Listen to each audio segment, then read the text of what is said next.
welcome to my channel. My name's Zoe if you don't know me.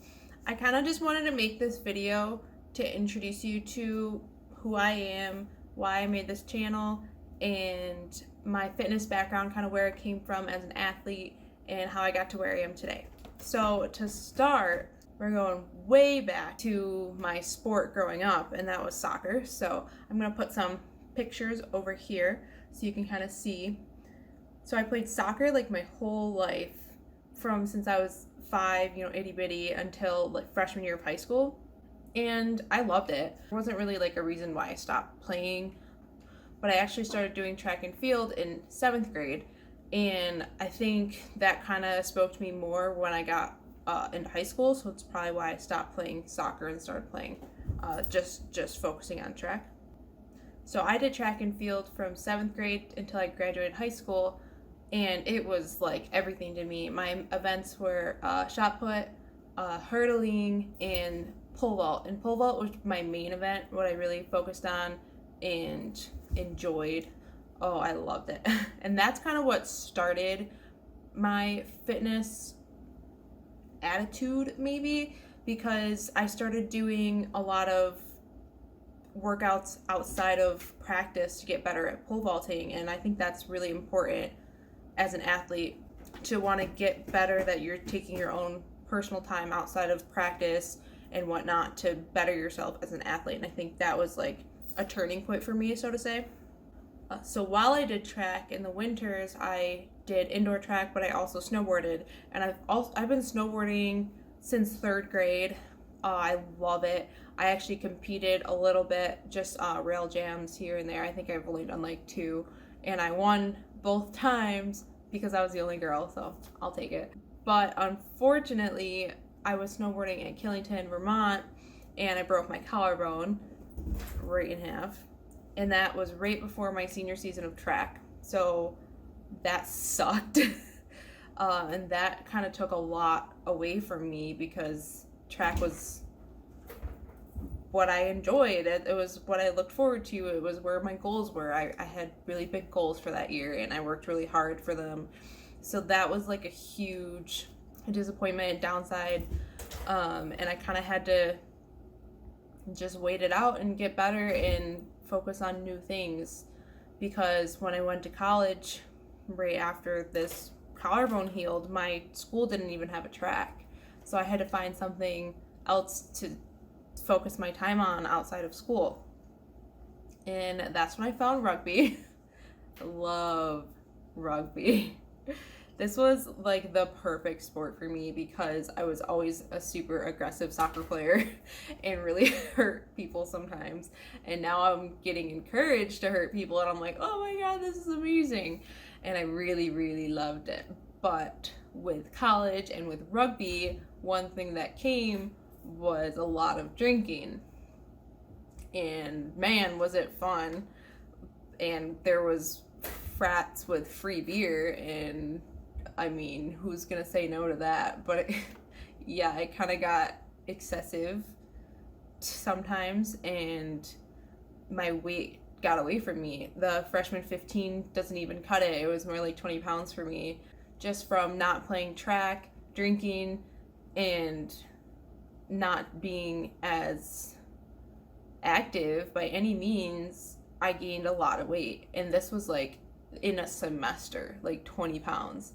It was bad, and it was a huge like eye-opener to me. I was like, this is not what I want to look like, and this isn't how I want to feel. I remember I was in my dorm, and I was gonna try to do an ab workout that I used to do for track, and like my stomach was getting in the way of my ab workout, and I was like, that was just an eye-opening moment. I was like, something has to change. This is not okay.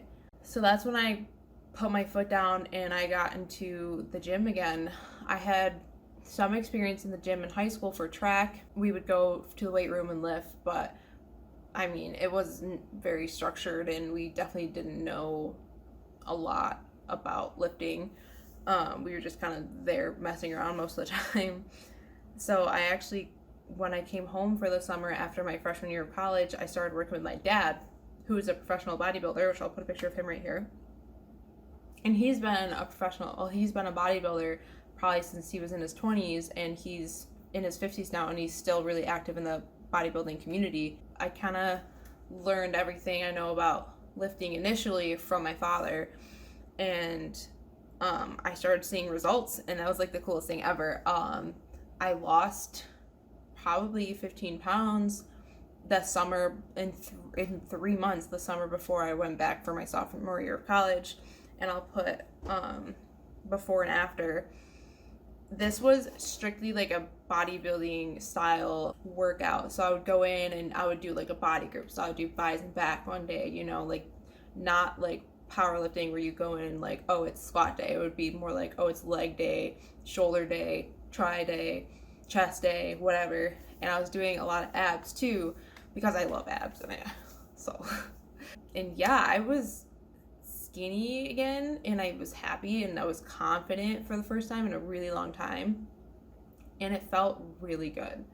But then as soon as I go back to school, I found it really, really hard to stay consistent, and I was back again, you know, on meal plan. And also I've been a vegetarian my whole life, so like the school didn't have a lot of options for me, so I found myself like compensating with carbs, and it was really bad. I was just eating, and I wasn't able to stay consistent in the gym, which I think a lot of it was like having confidence going into like my school gym, which I wasn't fully comfortable with at that point, which I feel like everyone struggles with at first. Since I wasn't able to stay consistent, I gained a lot of weight back again, and it's kind of was like a never-ending cycle of me going to the gym for a few weeks and then me not going for a few weeks, and my body weight just going up and down. And throughout school, probably like the entire span of my college undergraduate years, I was just like fluctuating and like never being consistent enough. And it wasn't until I found powerlifting that it gave me like a reason to be consistent. So I'm going to go into that a little bit more. So I'm an incredibly competitive person, but I never wanted to compete in bodybuilding because it's just not something that suits me as a person or something that I ever wanted to do. There's just something that makes me really uncomfortable with getting on stage in heels and a sparkly bikini and being judged on the way I look. I don't like that for myself. I have a lot of respect for people who do that. But I just could never see myself doing that. And so for me, I didn't really know of any other competitive outlet for lifting weights. And then one day on Instagram, I saw this girl, Cynthia, who I obviously still follow today, deadlifting. And I was like, whoa, that's really cool. And that's kind of what started it for me. I just started kind of looking at her Instagram, and I found like other people, and I was like, this is something I totally want to do. This is like the coolest thing I have seen, and it was just like a mind-blowing moment that I just like, it changed everything for me. For some reason, I didn't realize that this was something girls did. I had heard like people mention powerlifting before, but I never really knew what it was. And so it changed everything. So I got on YouTube, I talked to my dad, I started looking at how-to videos, squat, bench, and deadlift. Like I already thought I knew how to squat and bench because I thought it was like pretty straightforward. Like I've been squatting, not like heavy or anything, but I definitely thought I knew like the basic movements. And bench too, I mean, that seems pretty self-explanatory. You just, you know, bench, but little did I know that's not really how it is. There's a lot that goes into each lift. And then with deadlifts, I had no idea. I had never deadlifted before, and my dad has no experience with deadlifts because I guess that's not something bodybuilders do that much. I guess maybe it's just him, I don't really know. So I needed help, but I didn't really know where to get it. And of course there's a lot of paid programs online and like coaches and stuff you could pay for, like online coaches, and I'm a college student. That's not something I could afford. So for a while, I was just teaching myself, and I mean, the weight was moving. I was getting stronger, but my form was just, it was trash. So I actually ended up finding a coach at my father's gym in Rochester, and he is just a pretty old retired firefighter who offered to help me for free, and he changed everything. It was like night and day. We pretty much had to start all my lifts from scratch and just fix everything. But oh my god, like the difference that it made. Like, let me tell you right now, if you're starting out in powerlifting, get a coach. Like, it is probably the most important thing you can do.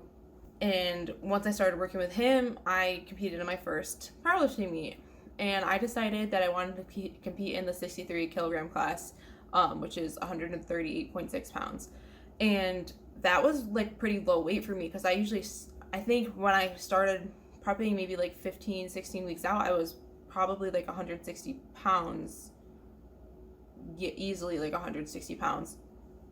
And so that was like a lot of weight to lose. But the reason why I wanted to compete in that weight class is because like in high school, that's the weight I was sitting around. Like, I was really comfortable like at 145, and that's where I liked the way my body looks and like the way that I feel. So I wanted to get back down to like a weight that I can be confident in, and also a weight that I feel like I can be competitive in. So I started dieting on my own. I just got a dieting app, like one where you can count your macros, and it worked really well for me. But it came down to the point where I'm not a nutritionist. I don't know anything about that. I went to school for engineering, so I was only eating like 1,200 calories a day, and I mean, that's not sustainable, and it's not healthy, especially for a person my size. So I was starving, basically. I was cold all the time. I missed my period all the time. Like, I was just like not in a good state, physically or mentally, as far as my diet goes. And I got down to the weight. I had to do a water cut, but only for like 3 pounds. And I was miserable. Like, I always wanted to eat. I felt good about the way I looked, but I was so hungry all the time. It's all I thought about. And so after the meet, I just started eating again. I was so excited. I was so happy. I could finally go out with my friends. I could have a drink. I could eat a burrito. And so I did, but I didn't stop. And I just kept eating. So I actually ended up gaining back all of my weight after that first meet and some. So I was weighing 165. I was so mad at myself because I did all this work to get down to that weight, but then I just let it all go. And this really brings me up to like recently, this April, I was 165, and that didn't change. I was still counting macros, and I had a much higher calorie count. Like, I paid for like someone to tell me like what macros would work best for me, and it just wasn't coming off, and I don't know why. So I actually ended up talking to my dad and getting a diet coach, and this is him. His name's Paul. He's amazing. And he really changed everything for me. Again, changing everything. He is probably like the best resource I have right now, because working with him, here's like a progress pic. This is like a 10-pound difference, and right now I'm sitting at like a 15-pound difference. And I'm not hungry all the time, but I'm still losing weight. And it's really nice having someone in my corner that I can talk to and who we work together. Like, I have a bachelorette party this weekend. I'm going to be drinking. I'm going to be eating. And he's like, okay, that's fine. We'll fix it. Like, we'll work around this. And it's just like, it's amazing to be able to have that kind of support. And especially like with his knowledge, because he knows so much more than me, like so much more. And so it's really important to work with a professional, like someone who's done this 100 times before. And I will give you all of his information. He's amazing. He works with people like elite athletes to people who've never been in the gym before. You don't need to be working out to be able to lose weight. It's just 95% diet. Losing weight is 95% diet, if not more. So please feel free to reach out for him if you're like me and you just needed help. It's so okay to need help. And that really brings us to today. I'm competing again in 2 weeks. I've got big goals. I don't really know when I'm going to be able to meet these goals, but I mean, I hope you guys stick around with me. That's all I have for you today. Thank you so much if you stuck around this long, and stay tuned. I've got a lot more stuff coming, recipes in peak week. Next week is a week out from my meet, and then I'm going to do a pretty awesome meet recap. So like, subscribe, do all that jazz, and I'll see you next time. Bye.